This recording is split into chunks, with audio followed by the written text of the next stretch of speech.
Hello అందరికి, summer start అయిపోయింది. Holidays వచ్చేసాయి అని బీచ్ కి ప్లాన్ చేసుకుంటున్నారా? అది కూడా మంగిన్పుడి బీచ్ కేనా? అదేనండి, మచిలీపట్నం బందర్ బీచ్ అంటాం కదా, అదే. ఒక్కసారి ఆగండి, అక్కడ పరిస్థితి అంత సేఫ్ గా లేదు. ఈ వీడియో చూశాక మీ డెస్టినేషన్ మార్చుకుంటారు. ఒకప్పుడు సమ్మర్ లో మంగిన్పుడి బీచ్ అంటే విజయవాడ చుట్టుపక్కల వాళ్ళకి ఈజీ డెస్టినేషన్. చాలా పీస్ఫుల్ గా ఉండే ప్లేస్. ఎవ్రీ ఇయర్ చాలా మంది ఇదే బీచ్ కి వెళ్తూ ఉంటారు. ఎప్పుడు వెళ్ళినా అక్కడ చాలా వెహికల్స్ ఆగి ఉండేవి, చాలా జనాలు వచ్చేవాళ్ళు. బీచ్ చుట్టూ జనాలు కిటకిటలాడుతూ ఒక ఫుల్ హడావుడి ఉండేది. అలాగే మేము కూడా అదే ఫీల్ తో ఈసారి వెళ్ళాము.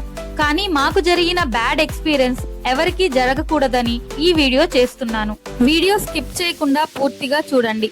అక్కడ ఎలా ఉందో ఎక్స్ప్లెయిన్ చేస్తాను. ఫుడ్, లగేజీ అన్ని ప్యాక్ చేసుకుని బీచ్ కి వెళ్ళాము. చూసిన వెంటనే అర్థమైంది, అస్సలు మెయింటెనెన్స్ లేదు, క్లీన్ గా కూడా లేదు. ఒకప్పుడు బీచ్ లో స్నానం చేసిన తర్వాత ఫ్రెష్ అవ్వడానికి టాయిలెట్స్, నార్మల్ వాటర్ చేంజ్ చేసుకునే ఫెసిలిటీ ఉండేవి. కానీ ఇప్పుడు అవేవీ లేవు. సరే, ఇవన్నీ లేకపోయినా అడ్జస్ట్ అవుదాం అనుకున్నాం. కానీ అసలు మెయిన్ పార్ట్ ఇదే. నీళ్లు చూసారా, చాలా మురిగ్గా ఉన్నాయి. ఏదో బ్లాక్ కలర్ లో వస్తున్నాయి అలలు కూడా అస్సలు బాలేదు. నీళ్లలో దిగాలనిపించలేదు.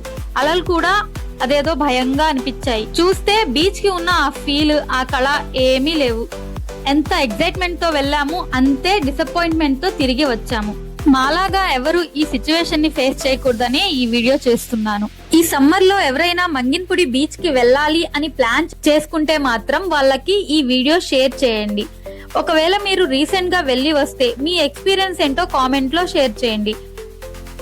Thanks for watching. వీడియో నచ్చితే లైక్ చేయండి, మీ ఫ్రెండ్స్ అండ్ ఫ్యామిలీతో షేర్ చేయండి. ఇలాంటి మరిన్ని information and travel related videos కోసం ఛానల్ ని తప్పకుండా సబ్స్క్రైబ్ చేసుకోండి.